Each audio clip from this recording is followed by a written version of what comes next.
Every few months, social media seems to explode with debates about red flag books. Books that supposedly reveal terrible things about the people who choose to read them. Or even worse, to dare say that they like the book. The question is, are there actually red flag books? The shortest and most true answer is no. There aren't red flag books, and don't let people bully you out of reading the things that you like to read. Whether you're seeking new information, exploring a controversial topic in order to better defend yourself against evil, or even just reading something to enjoy it, you have a choice to read what you want to read, especially classics that might just not be palatable to those creators' tastes. However, the longer answer to that question has to deal with just that, taste.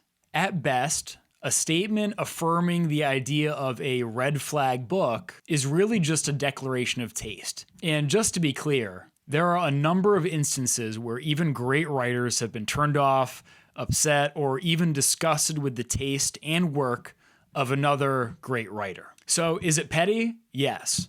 Is it also really fun sometimes? Sure. Is it one of the favorite pastimes of readers everywhere to declare certain books as red flags? Of course. We are only human. Now, there are times when I think it's fun to have the red flag debate and times where I think it becomes unintentionally dangerous. Really, there are three types of red flag conversations that happen. First, you think the writing of the book itself is low quality. Second, you think the book might represent a lower emotional maturity or values that conflict with your own. Finally, and most dangerously, you think the book is harmful or promotes a bad message. So let's go over some of the top red flag books and determine once and for all, are they books that we really shouldn't be reading? Does reading one of these books say something negative about the reader's character? Or do we all just have way too many opinions? I know I do. We'll start today's video with a popular one that I personally don't feel too strongly about, so there is some emotional distance there. And that book is The Catcher in the Rye. Now, I haven't read this book since high school, but the general idea is that this book is enjoyed overwhelmingly by men, and that the men who like this book suffer from Peter Pan syndrome, and idealize the main character Holden, a young man, really a boy, who doesn't want to live the normal life as of an adult, considers it to be phony, and would prefer not to grow up. Now, there's a lot more to this book than just that description, but we're just talking red flag stuff here right now. The idea is that people who like this book must idolize Holden Caulfield and seek to live a life in a similar way, trying not to grow up while despising polite society and adulthood. So that means they're a bad person, and they're stupid too. Thanks, Captain Critic, but that's not really a great take. See, it's unnecessarily reductive, and when people try to reduce a great work just to their own interpretation, it often just reflects poorly on the interpreter, not the work itself. So you think it's okay to idolize a character like Holden Caulfield? Not at all. And just about everyone who loves this book doesn't think that way either. See, idolization of a main character is just about never the point of a great book. It's not why people fall in love with the story or feel it to be real even when it's fiction. People who love Catcher in the Rye fell in love with the story of a reluctance to grow up that we all feel, the confusion and distrust of youth when facing an adulthood that doesn't offer satisfactory answers to the great questions of life. We feel for Holden as he rages against society, all the while knowing that his rage and attempted disassociation can't ever really work. That rather, he's going to be broken against the very world that he seeks to reject. There's questions as to how Holden is treated by the adults in his life and how that affects him later on. There's questions about abuse in his relationship with his formerly beloved teacher. In short, people love this book for a great number of reasons. And even though there may be a small group of young people that misinterpret this book in high school, or even some in adulthood, that's not strong enough to override the strength of the text itself and the meaning that thinking people derive from it. So in short, if your stance is reductive, you're really going to miss what makes this book important. But if you choose to view this book for what it is and why people love it, well, you can see the value that people get from reading it. So is it a red flag? Overwhelmingly no. Hi everyone, I'm Aaron, published fiction writer and essayist and former rhetoric and composition instructor. Thanks so much to the 931 of you who have already subscribed to the channel. As soon as we hit 1,000 subscribers, we're going to be doing our very first book giveaway. All you have to do to sign up for the giveaway is make sure you're subscribed to the channel and leave a comment below. And now, let's dive back into it. The next book we'll dive into is Blood Meridian, which we're definitely going to cover in a full video sometime later.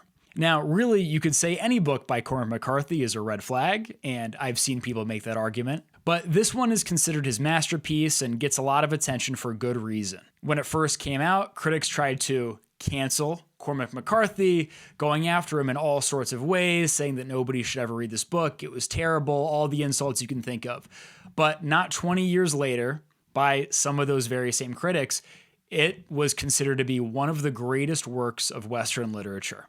And today, it still retains a lot of that controversy. To understand the controversy, first of all, aside from reading it, you have to understand the American West to begin with. Now, I was in a Western class in graduate school, and there was talk about whether or not we were going to read Blood Meridian or anything by Cormac McCarthy. And the professor, went off about why he doesn't like Cormac McCarthy. We didn't end up selecting the book. And even though we didn't select that book, I had a classmate as we were going through the course who, came up to me after the class once, this guy was a friend of mine, and said, wow, I don't know why everything we're reading has violence in it.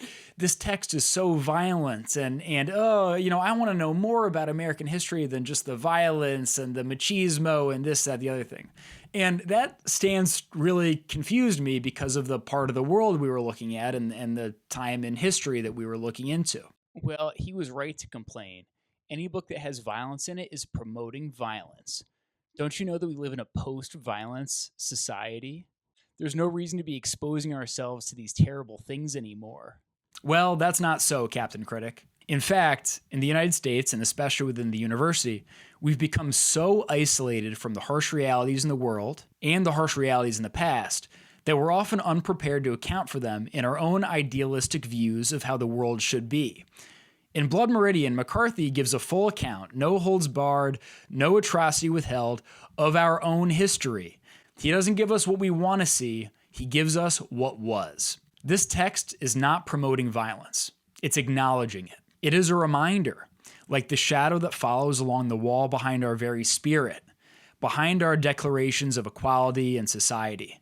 Blood Meridian is essential because of the fact that it stands in such contrast with the Academy's view of man and of humankind. The nightmare that McCarthy weaves us into, the tale of the kid and his group of scalp hunters, of Glanton and of course the judge, told through a prose so stark and simple and layered that it's almost like reading a religious text. Reading this book might be declared a red flag, but I'd argue that if you can't understand a world that's different from your own, if you refuse to acknowledge it, or its presence, you've set yourself up to fall into a very common trap. That is, in believing that society is so stable, so non-malleable, and so predictable, that there's no way it could ever change regardless of our actions. Things are as bad and as good as they're ever going to be, and it's never been any different because this is all that I've experienced. That is the real dangerous idea. So, is Blood Meridian a red flag book? No. On to the next one. We're going to end with an easy one today. The argument that a book is too simple and not worth the time to read. In essence, that the book is low quality. These are your romantic books, the often formulaic ones that hit the same beats, follow the same plots, and often market-using tropes. What people often don't consider is that back in the day, these would have been the penny westerns, following standardized templates and beats with similar characters, or even modern mystery novels. Now, is a Sarah J. Maas book going to have the same impact on you as a classic? Probably not. But this idea that it's only lesser writers that follow formulas isn't true, and just because something's popular doesn't make it bad. Now, is there as much in the way of craft to study? Probably not. Are there as many layers of nuance, different interpretations, or advanced style that we've never seen before? Again, probably not. Yeah, and if you like these books, you must not be that smart. It's probably because you can't read a real book. This is one of my hardest disagreements yet, Captain. We all like what we like, and everyone deserves to kick back and enjoy something simple and digestible every now and then. Also, formulas exist for a reason. They hit the emotional beats that a reader desires. It can be difficult and time-consuming to learn those beats, And even when you know them, you need to create the kind of story that will actually deliver. These are considerable tasks for a writer, and any writer who can deliver on what people want should be commended. So let's zoom back for a second. If you're choosing to read anything, that beats the phone in my view.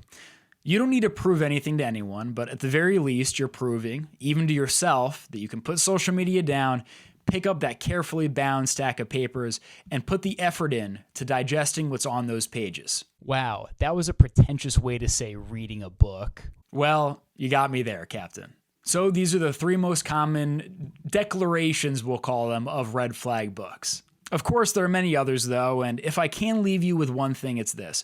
Just try not to bully other people for liking what they like. The literary community is small enough as it is, and it's much better when we continue to grow and accept what people want to read. All right, everybody, thanks for being here. Remember, please subscribe and leave a comment if you want to be entered into that free book giveaway.